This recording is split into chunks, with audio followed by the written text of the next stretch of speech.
On Saturday, February 12th, I had the opportunity to talk with Mark Achbar via Skype about the making of his film, The Corporation. I'm interested about the corporation. Kind of, where was the idea born from? It was a kind of conspiracy of ideas and motivations between Joel Bakken and myself. We shared a friend who had a death in a very tragic death in their family. We were both at but we hadn't met before, and we were both at a memorial service. And I had talked about wanting to do something about globalization in film, and he wanted to do something about corporate power and the nature of the institution of the modern business corporation, and so we felt like we had a kind of a shared interest, and that's when Joel Bakken started his book. And when the film, we agreed to collaborate, and so the two projects sort of developed in parallel over a period of 6 years, and Joel is a brilliant law professor and had studied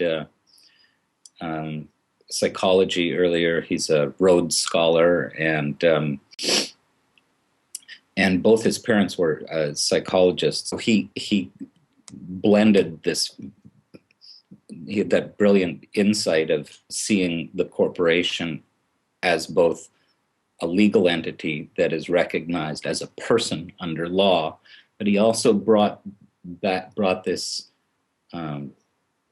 psychoanalytic perspective of questioning, well, if a corporation's a person, well, what kind of person would it be? What are the personality characteristics it would have? And given his insight into the legal framework of how corporations are compelled by law to operate, he drew that brilliant connection of describing the corporation as having all the characteristics of a psychopath, and I thought that was such a brilliant core idea to build the film around. The reason I liked that specifically, that element, was it was very tangible. Well, and it's true. The thing about it is it's defensible, and it's a very accurate description, I think. How did things kind of evolve in regard from when because I know with documentaries you have an idea, you start to write it down, you come up with a treatment, and then you start to make it. How did things evolve? Because I know that sometimes making it, although yours has a little bit more, I think fewer variables, but did it change a lot from your original idea? We knew that. I mean, Joel is a very structured thinker, and he had the kind of the architecture of the book in his head from pretty early on, and in terms of what it would cover. And my job was to take his analysis and make it filmic in some way. And I mean, we spent a lot of time writing, searching, and rewriting and pitching, and trying to raise even development money. It wasn't easy. How did that go with fundraising? Well, it took about 3.5 years, and I was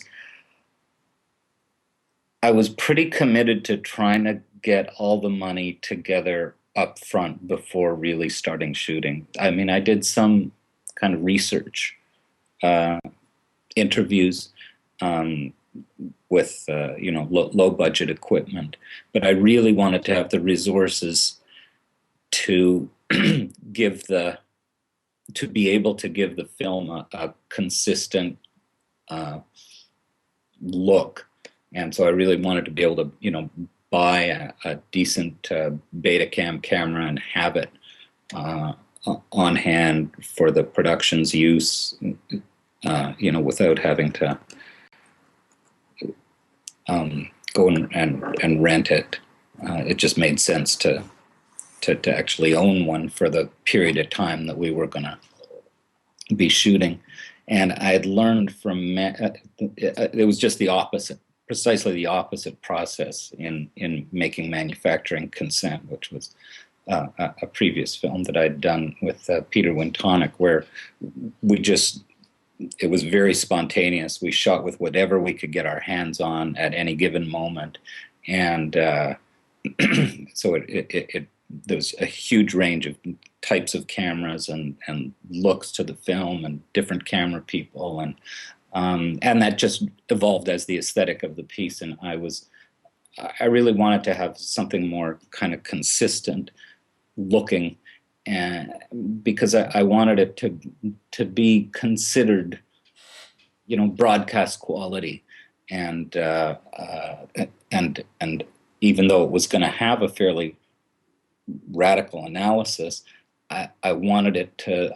I didn't want to give broadcasters the excuse of being able to reject it on technical grounds. Mm-hmm. That I wanted to have, a broadcast quality look about it, and so we achieved that. But it took a long time to get the money in place and get everyone to agree. With kind of archive editing, and as you moved through the cuts with the piece, were there any parts that I guess I noticed in the additional features there was a lot more talk directly towards, or maybe not a lot, but a couple more interviews geared towards capitalism versus corporations, where they, and I wonder, how did you sculpt it? Were there parts that you wish you could have left in when you were sculpting it? Of course, you sculpted at some level, but I mean, were there parts that you left in, or parts that you maybe had wished you'd taken out? Now looking back on it. Well, first of all, thank you for watching the extras, because we did put a lot of effort into that second disc. There's when you shoot, oh God, I don't know, 450 hours of material, or we accumulated some insane number of hours of material, and I'm not the most efficient filmmaker by any means. I did, I think, 70 interviews, 40 of which made it into the actual film. And so there were stories that just didn't pan out, and I guess I should have known that they wouldn't before I sat down with the camera, but I didn't always. And some people, it really surprised us when we sat down. So I learned there's only so much you can get out of a pre-interview process. I have to say, the level of intimacy. I know a little bit about interviewing, sitting down and putting someone in front of lights and a camera. There's an art to getting them back to a comfortable place to talk. And yes, I was impressed with the intimacy. Was there anyone that surprised you? You kind of sat down with them and you thought, I'm gonna get X, Y, and Z from this person, and they opened up to you a little bit more? Or was there any specific things that kind of happened as you as an interviewer, as you as a producer, sitting down from your perspective, and kind of that opened up to you that you were surprised about, or that sticks out in your mind? There were a couple of people, when I when I went into this project, I had a I had some strange ideas about people in power and what a CEO of a multi-billion-dollar transnational corporation would be like. And I think to some extent in my uh, in my earlier life, I think to some degree I demonized and dehumanized those people because I think I melded my idea of them completely with the institution and uh, and what I learned, or one thing I came to appreciate through this process, is the distinction between those people and their human qualities and the role that they're playing within that institution. And so there were people like Sir Mark Moody Stewart, who was the former head of Shell, and he was, he was the nicest guy, and he was very surprising to me because Shell does such horrific things in some parts of the world, and he seemed, quite aware of that and concerned about it, and in some ways didn't seem to be able to completely control that thing that is Shell, or couldn't completely control the environment that it worked. And when he came up with the story of the Earth First protesters on visiting him and his wife out in their country home in England, it was fascinating because I didn't know that story going in, and he just offered it up, and he's a terrific storyteller, and we subsequently got a hold of the protesters, one of whom happened to still have an 8mm video copy of what happened that day, and it made it a terrific story in the film, in which those protesters also sort of came to realize that this guy seemed like a pretty decent person with similar concerns to their own, that he wasn't a complete adversary. And that was and when his wife offered them tea on the lawn and they accepted, and she apologized for not having any soy milk, and it was just a wonderful and surprising story that just came together beautifully on screen. Now, I did notice that you guys have kind of continued in some regard post the film. How was it received when it first came out? Good and bad, and what's happening now with it? Or how have you seen change, or what kind of effects have kind of taken place that you can recognize or are aware of? Well, the film was, to my astonishment, extremely well received. I mean, it was received well in sort of the progressive political community, but what astonished me to some degree was that it was received well in the business education realm, and we got reviews in the business press that were really good. We got very complimentary review in The Economist. I mean, just even that The Economist would talk about the films was astounding to me. So that was, in the Wall Street Journal, and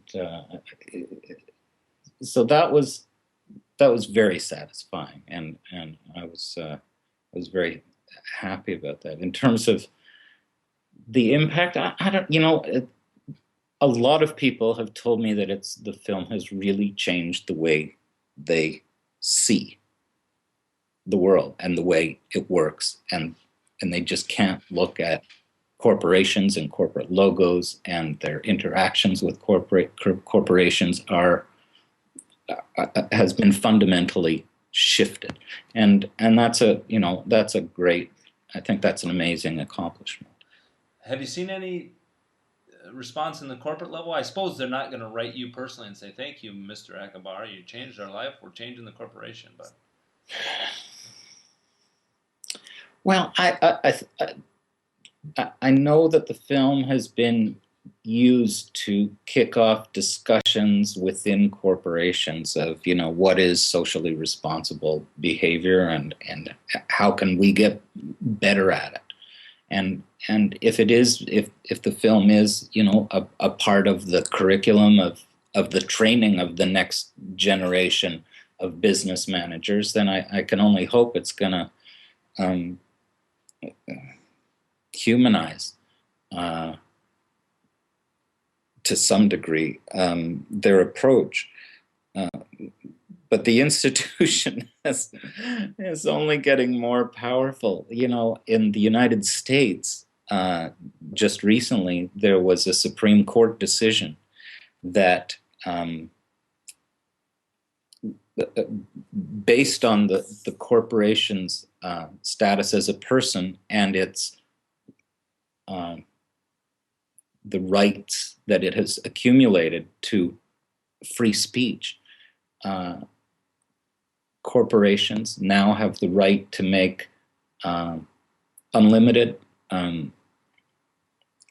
donations to political parties and in elections in the United States, and that's going to be I think a big shift in the next election. I mean, I think it was a substantial shift in the midterm elections just recently, but it's gonna make I think it's going to have a real impact in the next time around. are you working on anything now? You got anything going on these days? Well, we have a funny system here in Canada in terms of film financing, and the corporation's success at the box office here in Canada qualified my company for something called a performance envelope, which is a sort of a special reward for the top grossing films that were released theatrically in a given year, and that strangely gave me control, sort of to some degree control over almost $2.5 million of public money, which I was able to direct towards 10 featured documentary projects over the past few years. And so I sort of was a kind of executive producer, consultant, mentor, philanthropist, investor sort of role on some really excellent films, several of which have been completed, and a couple of which are still in progress. Any final thoughts that you want to share in regards to the conversation, or in general with what's going on with you?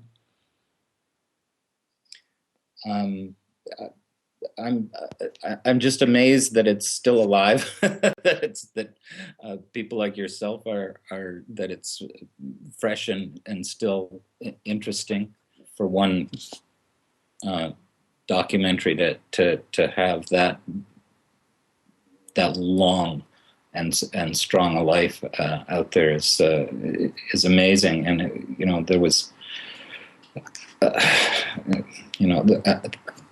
I get a lot of attention kind of focused on me as a sort of producer, director, executive producer of the project, but there was over a period of kind of 9 years of making the film and really getting it out into the world, there was about 200 people involved, and so uh, I'm happy to take my share of the uh, credit and blame for the way it turned out, but I do want to share that with a lot of people, especially Joel Backen and Jennifer Apple. Thank you for listening, and stay tuned in for future editions of Doc This.